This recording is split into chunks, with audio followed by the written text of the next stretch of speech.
Elle joue pour l'équipe de Suisse de basket et elle rentre d'un voyage à Sarajevo. Et puis, elle joue aussi pour le Nyon Basket féminin. Je veux parler de Eva Ruga et Méline Frankina.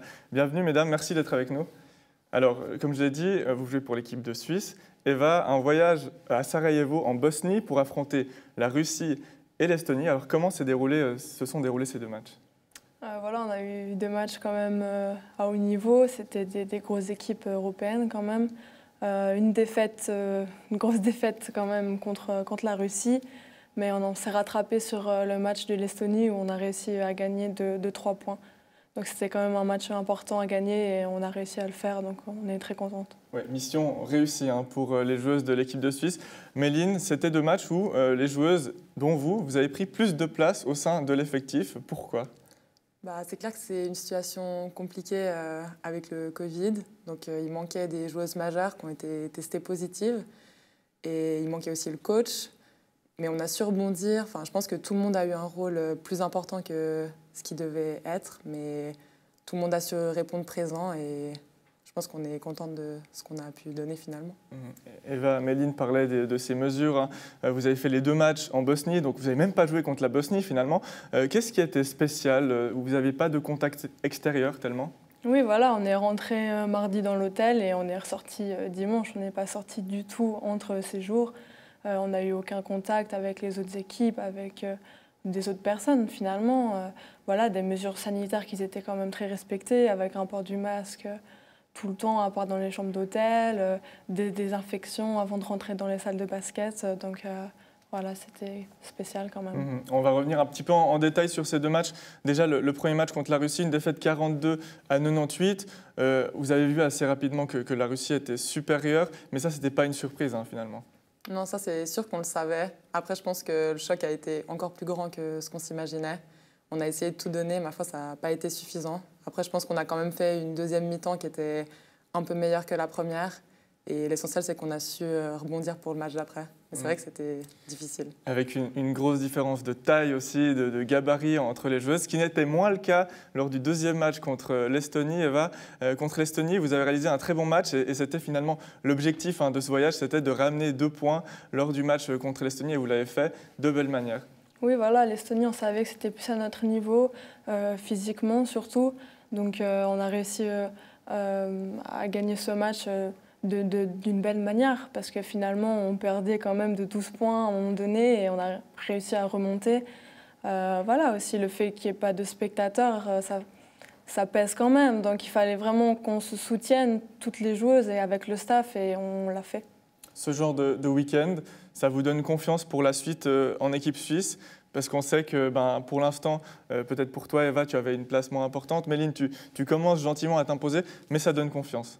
Ouais, c'est sûr que c'était une occasion à saisir. C'est ce que le coach nous a dit. C'est une chance pour tout le monde d'être là. Et je pense qu'on a su montrer qu'on avait notre place. Et il faudra confirmer ça quand l'équipe sera au complet. Oui, toi, tu as joué 21 minutes contre la Russie, puis 33 contre l'Estonie. Eva, toi, tu as signé une entrée remarquable contre l'Estonie, puisque tu as marqué 5 points en 6 minutes. J'imagine que tu ne peux être que satisfaite finalement du voyage. Oui, bien sûr, comme Méline a dit, c'est vraiment une chance à saisir. Donc voilà, quand on rentre sur le terrain, on se donne vraiment à fond. On veut vraiment montrer que voilà, on est quand même là, présente sur le terrain et on peut faire des belles choses. Donc oui, c'est sûr que quand on rentre pour l'équipe suisse sur le terrain, on a envie de bien faire. Est-ce que vous pensez que d'autres Nyonnaises peuvent aussi faire partie de cette sélection? Vous êtes les deux à en faire partie, en tout cas vous en avez fait partie il y a 10 jours. Il y a aussi une certaine Laure Margot qui pourrait faire partie de l'effectif. Oui, je pense que Laure, elle a toutes ses chances. Là, elle fait un bon début de saison et je pense qu'on va continuer à se donner à fond. Et pour la fenêtre de février, elle a toutes ses chances d'être sélectionnée comme les autres de la liste. Puisqu'il reste 2 matchs de qualification pour l'Euro, donc début février, comme tu l'as dit. Ça va être compliqué pour l'équipe de Suisse, puisqu'on sait qu'elle a 1 point de moins que la Bosnie et la Russie, mais ce sont des équipes difficiles à aller chercher. Oui, voilà, c'est des équipes avec un très bon niveau et aussi physiquement, elles sont vraiment présentes. Donc de toute façon, on va essayer d'aller chercher une victoire, bien sûr, parce que dans le sport, tout est possible. Maintenant, on sait que ça va être très difficile, mais on va travailler dur pour pouvoir peut-être montrer quelque chose.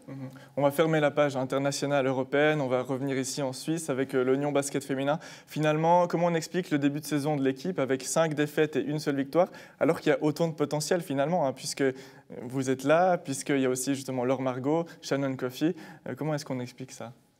Je pense qu'on a eu un début de saison assez difficile au niveau des joueuses étrangères. On avait pris une joueuse étrangère qu'on a finalement changée. Et je pense que là, on ne peut que progresser. Il y a eu 2 assez mauvais matchs, on va dire, contre Puy et Elias. C'était des défaites compliquées. Ensuite, contre Genève ce week-end, on pensait pouvoir gagner et on n'a pas réussi à concrétiser. Donc je pense que maintenant, il faut qu'on se ressaisisse, qu'on se donne à fond. Et le potentiel, il est là, il faut juste réussir à l'exploiter. Et l'exploiter, ce sera peut-être le cas le week-end qui vient. Ce sera un déplacement à Trois-Torrents, une équipe que vous connaissez bien puisque vous y êtes passés les deux.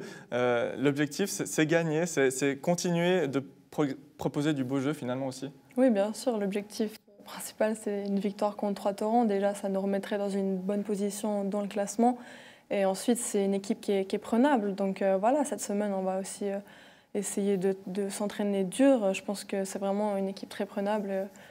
Il faut qu'on gagne. Enfin, voilà, il n'y a pas trop d'autres choix. C'est ça. Et finalement, on va finir là-dessus. Il faut gagner, mais vous avez déjà la chance de jouer. Et ça, c'est quelque chose d'assez spécial, malheureusement, en cette période. Vous vous rendez compte de la chance que vous avez? Peut-être toi, Méline, déjà? Ouais, c'est sûr qu'on a une chance énorme quand on voit toutes les autres ligues inférieures qui peuvent plus du tout s'entraîner, plus du tout jouer. On se rend compte à quel point c'est important.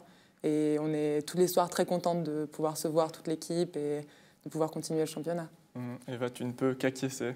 Oui, bien sûr.